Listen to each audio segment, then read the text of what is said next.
اور وہ بار بار اسلام آباد چڑھائی کرنے کا دھمکیاں دے رہا ہے.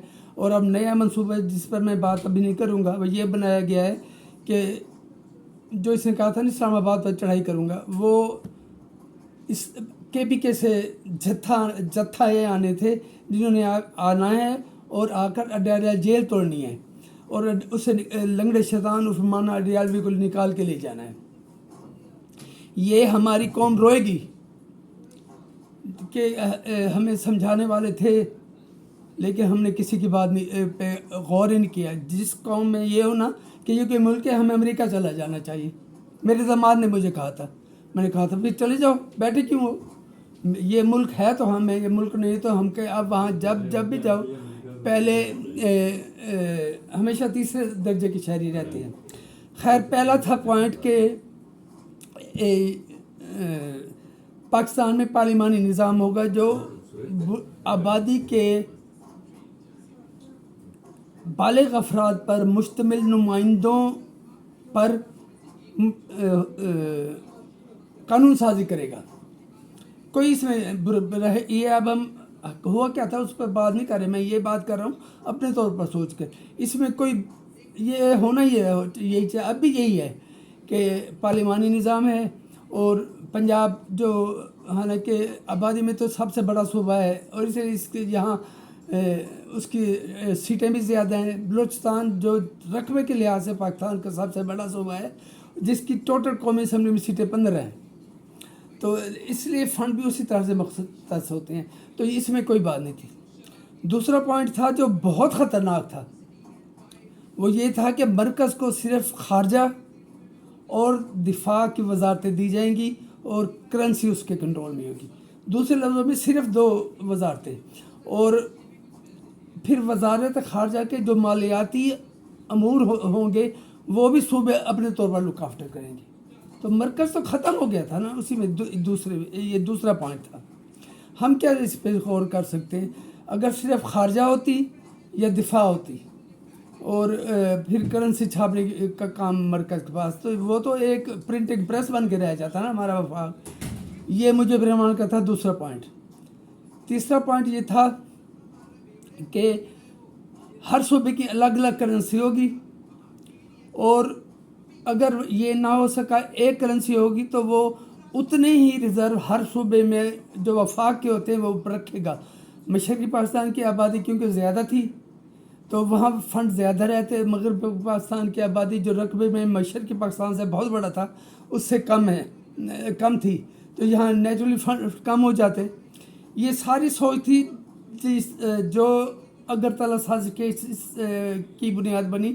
اور اس سے پہلے یہ سارا وہ جا کے عوامی لیگ کے 34 بندے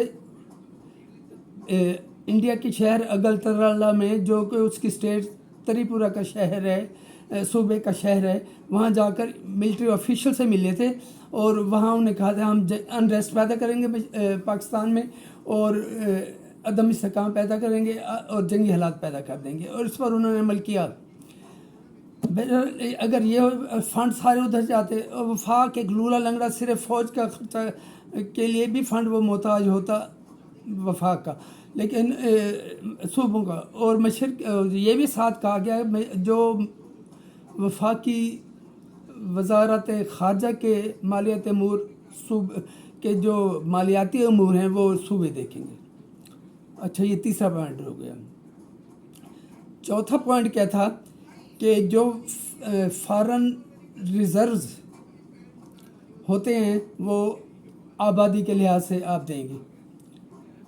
یہ یاد رکھیں کہ درمیان میں 1100 میل جو کہ 1800 کلومیٹر بنتے ہیں اس پر مشتمل انڈیا جیسا کمینہ دشمن تھا ہندو بنیا.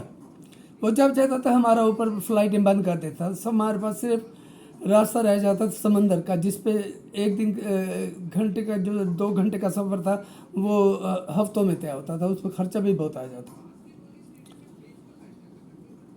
پھر اس کے بعد کیا ہوا جی؟ 5ویں کہ ہر صوبہ خود ٹیکس لگائے گا، انہیں کلیکٹ کرے گا اور اس میں سے وفاق کو مناسب حصہ دیا جائے گا۔ دوسرے لفظوں میں وفاق کی حیثیت ایک یونین کونسل جتنی رہ جاتی۔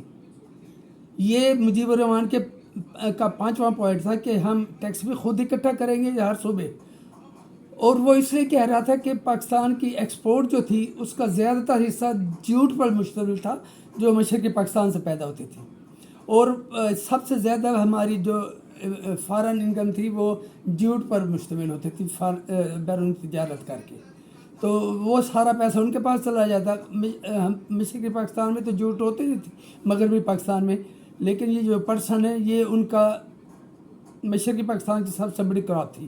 اور جب 74 میں ذوالفقار علی بھٹو نے بنگلہ دیش تسلیم کیا تو اسلام آباد کی سڑکوں پہ پھرتے ہوئے غدار شیخ مجیب الرحمان نے کہا تھا، جو آج یہ لنگڑا شیطان کہہ رہا ہے کہ میں شیخ مجیب الرحمان ہوں، دوسرے لفظوں میں وہ اعتراف کر رہا ہے کہ میں غدار ہوں۔ اور جو یحییٰ خان تھا اس کو اس نے مجیب الرحمان کو کچھ نہیں کہا، میں مجیب الرحمان ہوں، یحییٰ خان غدار تھا۔ یحییٰ خان غدار تھا کیونکہ اس نے پاکستان توڑا تھا جس کی بنیاد ایوب خان نے لگی تھی۔ یہ عمر ایوب کس طریقے سے یہ پبلش ہونے دے گا؟ حمود الرحمان کمیشن رپورٹ جو ڈائریکٹ اس کے دادا کی طرف جاتی ہے کہ اس نے پاکستان توڑنے کی بنیاد رکھی تھی۔ ماشاءاللہ جب لگایا پھر اس نے 3 جرنیل لیے وزار اور 4-5 وزارتیں لی، جس میں ذوالفقار علی بھٹو جو سکندر مرزا کی وزارت میں وزیر کامرس تھے، منسٹر آف کامرس، ان کو وزیر خارجہ بنایا جنہوں نے دنیا میں اپنا لوہا منوایا۔ جب درمیان میں یہ ہے اور فصل ساری وہاں ہو رہی ہے تو ہم کیا وفاق بیچارہ کیا کرتا؟ یہ ہو گیا۔ اور آخری جو میں نے کل آپ کو بتایا تھا، یہ میں آپ کو اپنا انالیسس ساتھ ساتھ بتا رہا ہوں، ہوا کیا ہوگا یہ میں آپ کو جو ہوا کیا تھا یہ میں اگلی آپ کو ویڈیو میں بتاؤں گا۔ آخری اور جو خطرناک ترین پوائنٹ تھا نا وہ یہ تھا کہ ہم صرف مشرقی پاکستان وہ اپنی ملیشیا بنانے میں خود مختار ہوگا، اور اس کے علاوہ پیرا ملٹری فورسز بھی خود مختار طور پر بنائے گا جو ڈائریکٹ مشرقی پاکستان کی حکومت کے اندر ہوں گی۔ تو سیدھا سادہ علیحدگی کی طرف جا رہا تھا وہ بدبخت، جس کو اسی کی فوج نے خاندان سمیت مار ڈالا۔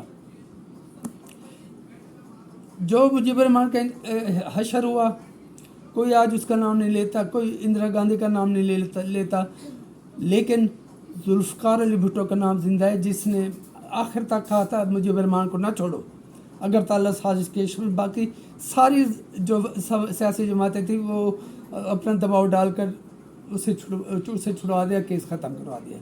اب ان پر ذرا غور کریں، کیا یہ ملک اگر یہ 0.6 مانے جاتے اور اوپر سے یحییٰ خان بدبخت اسمبلی کے اجلاس بھی نہیں بلا رہا تھا تو پاکستان کہاں رہ جاتا؟